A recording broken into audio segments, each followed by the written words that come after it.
शुभ दुपार। आणि आज मी तुमच्याबरोबर जी रेसिपी शेअर करणार आहे ती म्हणजे शेपूची भाजी। खूप छान हिरवीगार शेपूची जुडी मला मिळाली आणि ही भाजी जी आहे ही खूप औषधी आहे। नैसर्गिकरित्या याच्यामध्ये रोगप्रतिकार शक्ती आहे।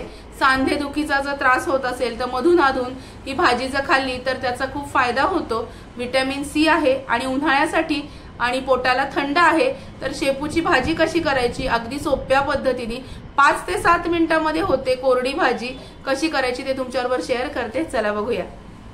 चला आज आपण मस्तपैकी शेपूची भाजी कशी करायची ते बघणार आहोत। आज मी घरामध्ये शेपूचीच भाजी करणार आहे, म्हणजे तुमच्याबरोबर पण शेअर करावी। सोपी रेसिपी आहे। शेपूचा वास उग्र असतो, पण शेपू छान मस्तपैकी 3-4 वेळा पाण्याने धुतला की तो वास कमी होतो आणि भाजी पण खूप औषधी पौष्टिक आहे। आज शेपूची भाजी कशी करायची ते बघूया। त्याच्यासाठी लागणारे साहित्य आहे ही 1 छोटी वाटी मुगाची डाळ मी भिजत घातली होती 1 तास आधी, ही डाळ लागणार आहे।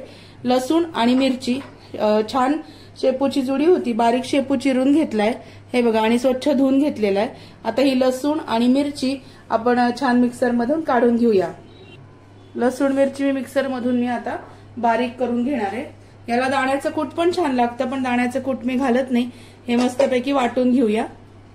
हे बघा मस्त लसूण मिरची मी वाटून घेतलीये, म्हणजे लसूण मिरचीचा खरडा करून घेतलेला आहे। आता बघूया काय करायचं ते। गॅसवरती मी कढई ठेवली, कढईमध्ये साधारणतः 2 पळ्या तेल घातले आपल्या तेलामधल्या। आता फोडणी करूया।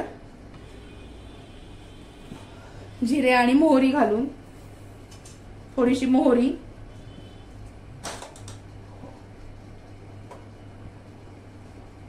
थोडंसं जिरं, जिरे मोहरीची फोडणी घालायची, थोडासा हिंग,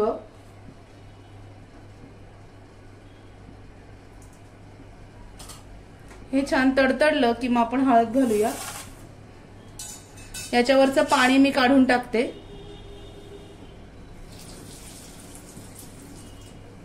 डाळीवरचं सगळं पाणी काढून टाकलंय।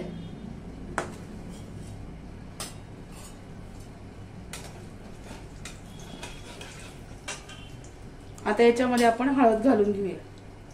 हळद,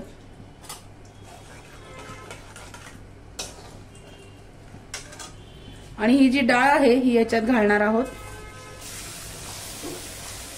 भरपूर मुगाची डाळ घालायची म्हणजे भाजीला पुरेशी, कारण त्यांनी खूप छान लागते भाजी। हे बघा ही डाळ 2 मिनिटं ह्या तेलामध्ये छान परतून घ्यायची आहे आणि मग हा जो खरडा आहे लसूण आणि मिरचीचा, लाल मिरची होती माझ्याकडे म्हणून मी लाल घेतली, तुम्ही हिरवी घेतली तरी सुद्धा चालेल। हा खरडा मी याच्यामध्ये घालते। ही भाजी डब्याला किंवा पोळी भाकरी बरोबर खूप छान लागते। हा लसूण मिरचीचा खरडा सगळा मी याच्यामध्ये घालून घेतला। छान हलवायचं। लसूण मिरची घातल्यानंतर वरून तिखट घालायचं नाही आपल्याला। आता हा जो शेपू आहे छान मस्तपैकी धुतलेला हिरवागार आहे बघा, हा शेपू याच्यामध्ये थोडा थोडा घालायचा।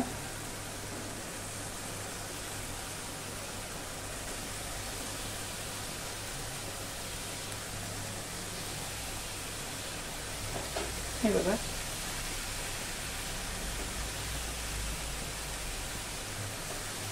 आणि ही भाजी आता आपण हलवून घेऊया।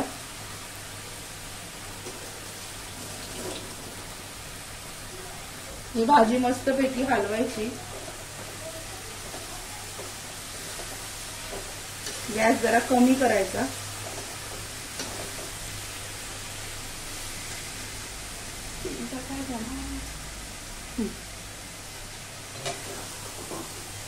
खूप छान लागते शेपूची भाजी आणि खूप औषधी आहे, पौष्टिक आहे आणि करायला पण अगदी सोपी आहे।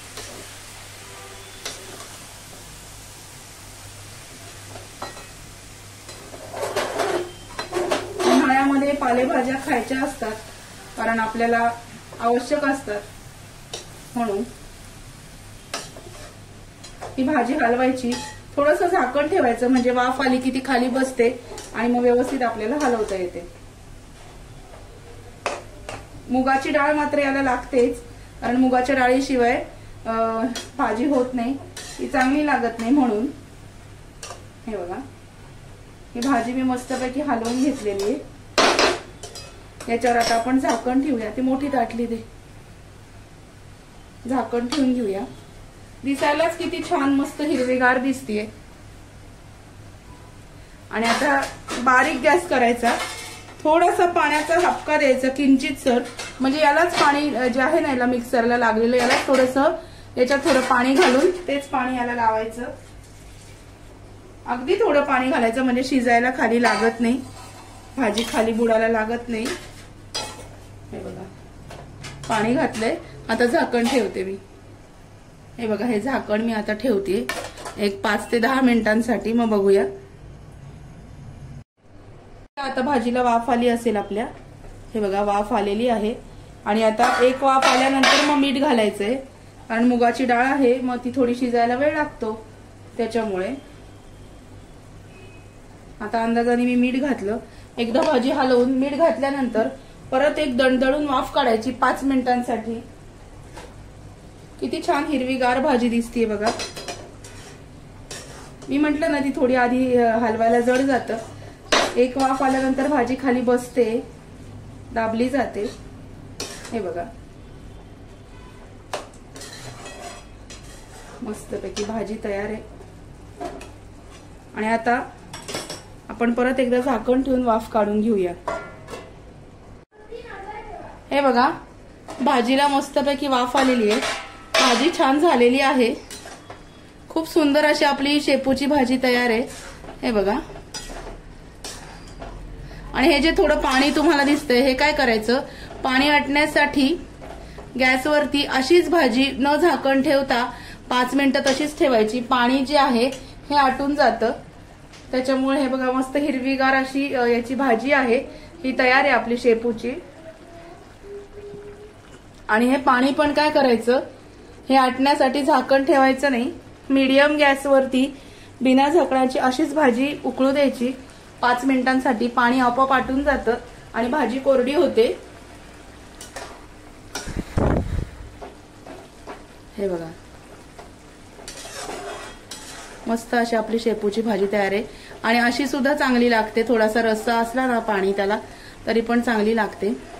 कशी वाटली तुम्हाला आजची रेसिपी मला नक्की कळवा.